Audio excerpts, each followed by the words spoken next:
It is a very hot day and I'm going to be in the shade because I am literally burning myself. But yes, I want to talk about disability claims and stuff. I think it was just that woman that has no arms. I thought she only had one arm, but I've looked at because she's holding a piece of paper, and I've looked carefully at this because I saw a small Instagram clip and I thought she only had one arm, but she actually has two missing arms.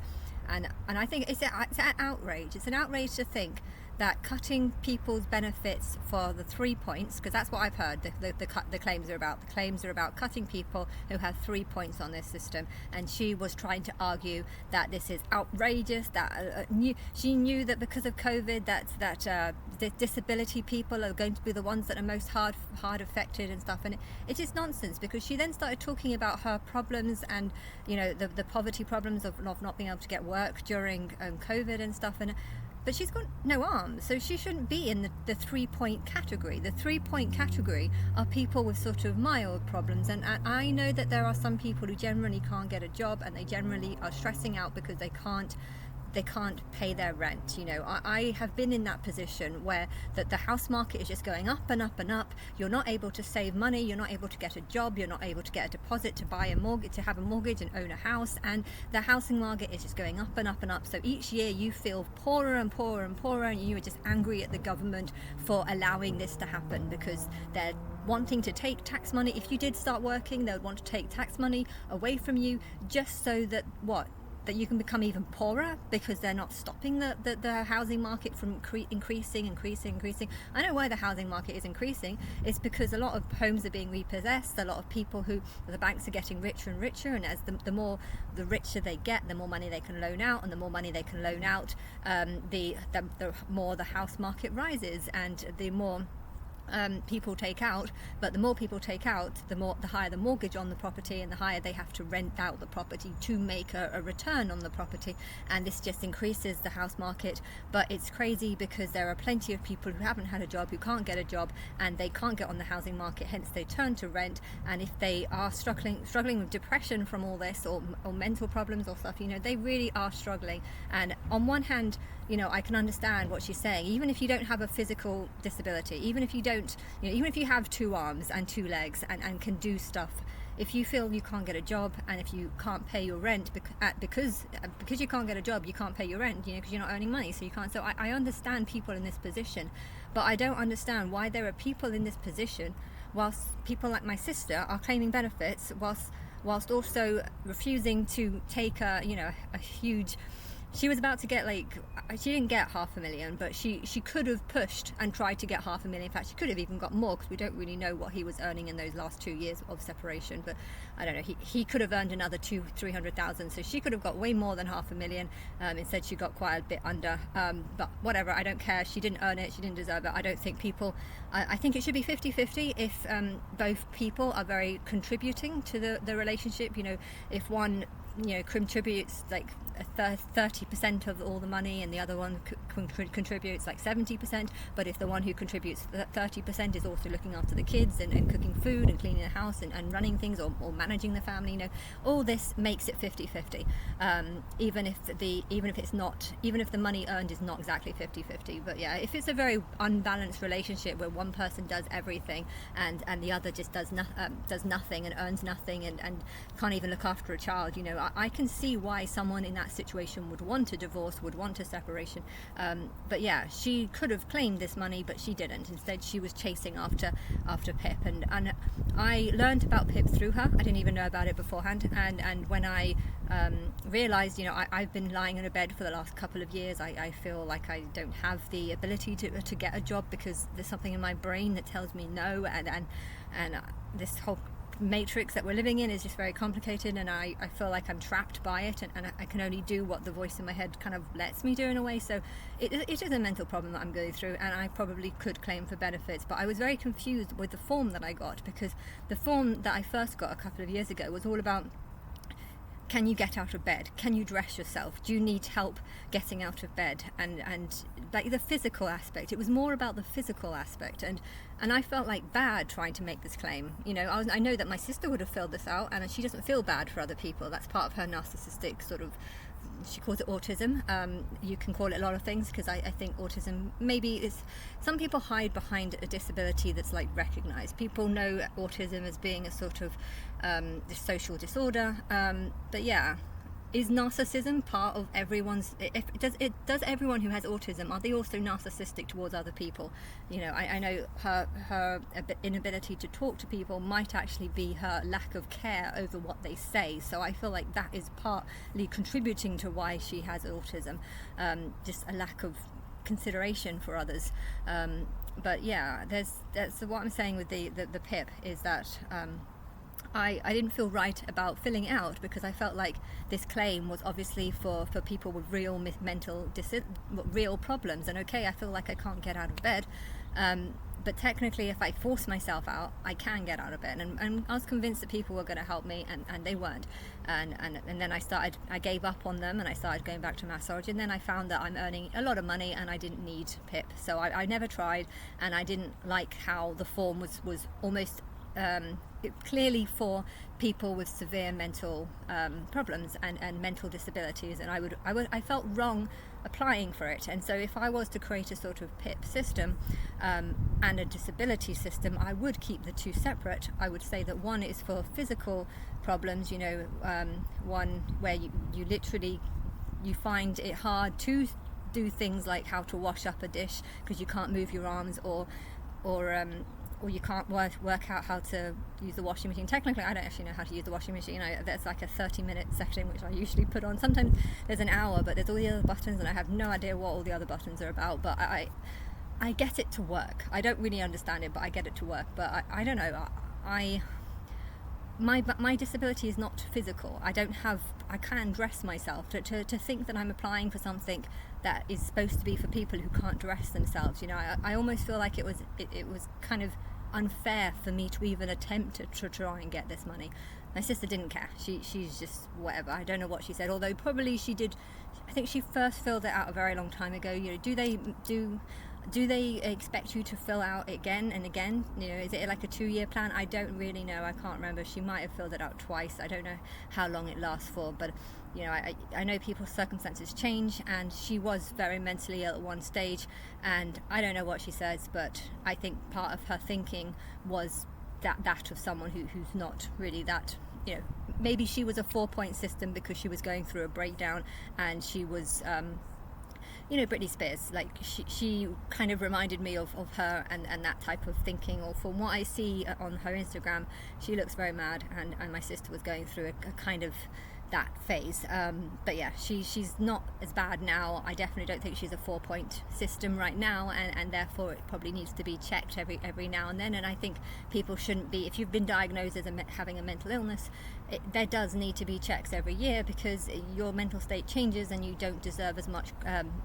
much benefits or rewards, what's the payment plan, you don't deserve as much money as other years, you know, and I think more and more people are going to be signing up to it, because more and more people are hearing about it and thinking, actually my situation's worse, I'm more autistic, I'm more bipolar, I'm more this, I'm more that, I'm more poor. I feel like I should get it because I'm more poor.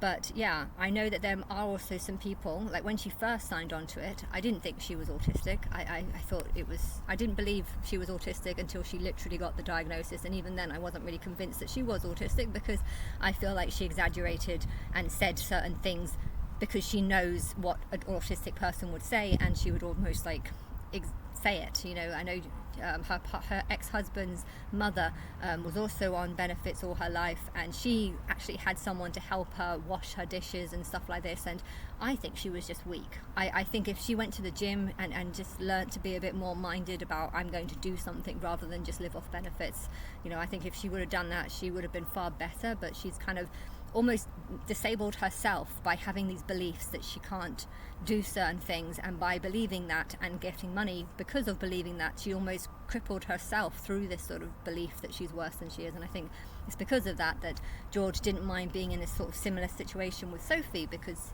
I guess he saw something in Sophie that reminded him of his mother. but yeah, this shouldn't be. You shouldn't be claiming benefits just because you can.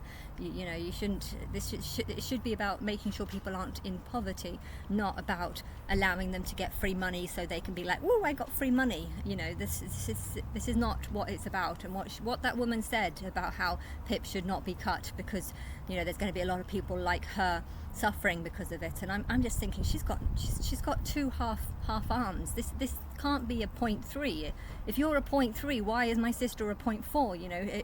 If you're having representatives to say whether or not they agree, you can't just have an extremely disabled person having no arms and not being able to type on a phone or type on a computer. This is a big disability, and you can't say that her circumstance is the same as someone with mild disability, because these are two different things. A mild disability is only a small thing, and I think if the PIP system was designed not based on your actual disability but rather on your circumstances, how much do you need that money, how much are you falling in debt, how many, if you have a good life and have a lot of wealth but have huge debts and huge mortgage and huge commitments, believing that you'll be able to continue this great life, and then you end up having a breakdown, becoming an alcoholic, and then just falling apart mentally, and then you find you lose everything because you didn't sell in time, or your home got repossessed and you've just lost 200,000 on the deposit that you put down. If something like this happens, then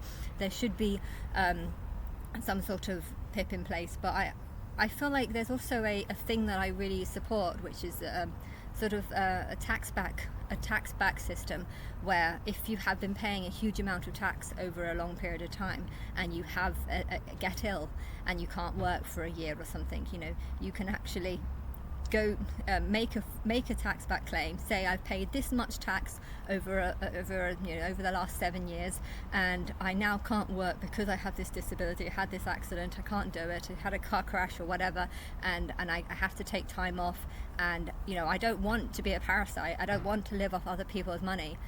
I do have money in my account because I was working and I had a good job, and I've managed to save up and stuff, but I still have bills to pay, and I can't pay these bills unless I get some sort of funding. But if you have a sort of tax back system where you can actually look at all the tax that you've spent and then work out how much tax have you paid in the last 7 years, and then work out some sort of benefit system that allows you to get some of that own money back. That way the public can't say that you're just oh, he's got 100,000, he's got a £500,000 house, he shouldn't be claiming benefits, and says, yeah, he's got a £500,000 house, but he's also got a £200,000 mortgage to pay off, and he hasn't been able to work for 2 years. Maybe he has kids that are in private school or whatever, whatever the circumstances are. Maybe you have lots of investment, or all your money is in a sort of investment plan or in other properties that you're renting out, but maybe they fall apart too, or that you get bad tenants and you can't get the money back for that, and then you find yourself falling in debt, and because of your illness you can't fix it. Or maybe you've been in a coma for the last 3 months and you've come out and found that none of the tenants have been paying money, and you haven't been paying off the mortgage, and now you've got to sort it out, and the tenants aren't paying up or something. You don't know what's happened. But if there is some sort of plan where someone can look at the tax money that you've spent, and said, right, yeah, you can get some tax back because of your illness. So it's a tax back plan. Although you shouldn't be able to claim PIP and tax back. It's one or the other. I think also I think it's called spousal support, but I don't like the idea of spousal support, because that if you're giving spousal support to someone to make them feel independent, I feel like calling it that is actually just calling it something that's against independency, because they're only getting it because they're a spouse, or if their partner's rich or something. I don't know what spousal support is, but I do think that there should be some sort of I think the computer's actually getting very hot right now, so I should probably put it on the computer, not on me. But yeah, if there is some sort of spousal support, a tax back system that allows a partner to claim tax back on the tax that the partner is paying, so that it is their money. It's their money. If they separated from their partner will not be able to claim this money. Hence, technically, it's not the partner's money, but it is, in a way, it could have been the family's money if it hadn't have been taxed, but because it was taxed, because you need a tax, and if you're super wealthy again, you need to pay tax. Or there's a lot of things that the government can spend good things on, if there's like a spa or a gym or a badminton centre or a trampoline centre around the corner. There's a lot of things that tax money is needed to go on to spend things. I think a lot of tax money can be wasted. Social services is one of them, because I don't believe that kids under the age of 3 should be in expensive private foster care. I think they'd be much better off in a type of family orphanage, family type orphanage, with carers that are kind of working around the clock to look after lots of them. I think that would be far more beneficial, because these kids are not actually going to remember anything when they go back home. And I think if they're in that sort of situation, they'd be far more tempted to let them go back home, rather than try and use the excuse that they can't do it even if they can. Marco was an amazing dad, and I feel social services have just been trying to say that he's not, for the sole reason of trying to make money off these kids by putting them in foster care and having lots of people sort of do checks and do all the stuff that they can. They're making money off kids, and it's not fair. Whereas if there was a sort of nursery system, they wouldn't be making as much money from it.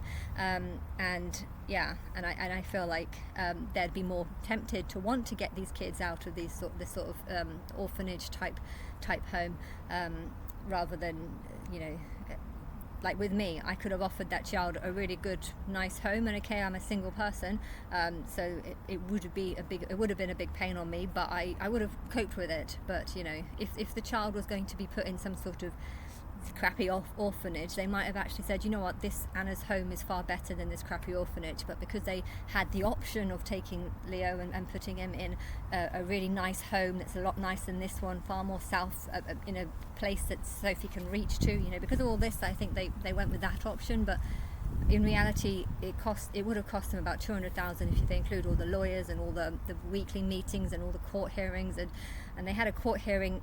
They've had the child now for 3 months, and in July they had a court hearing, and apparently there was a check that wasn't done, but it should have been done like months ago, and the court was angry that they didn't do this check. But he couldn't sign them off. He couldn't sign the child off without this DBS check or something, and they were angry as to why they didn't do it. And because of that, they've now had to have another court hearing in another month. So basically, they've got the child, but they don't have the passport, so they can't go on holiday, and he can't go on holiday with the passport, because they have to still be counted as being in the system because of because they didn't do the DBS check. But if they're spending huge amounts of money on these court hearings that are full of people and juries and stuff, and if they're spending lots of money on it, and they haven't got a basic check that you need to do, then it's just a waste of money, and it's badly organised, and it's a waste of taxpayers' money. And I think if the government didn't have so much money, then they wouldn't be wasting it on shit like this. They would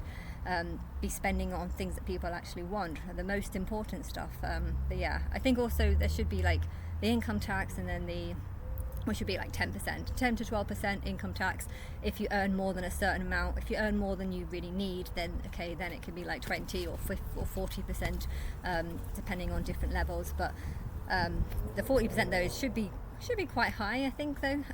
But yeah, if you have a spouse that you're also paying for, then they should also be able to claim money, and according to how much you pay, how much tax you pay, they should be able to claim more of it. So even though you are paying a higher tax bracket, your wife will be able to reclaim some of that if she's not working, or if she's earning less than 12,000 or something. But yeah, what else is it that I want to say?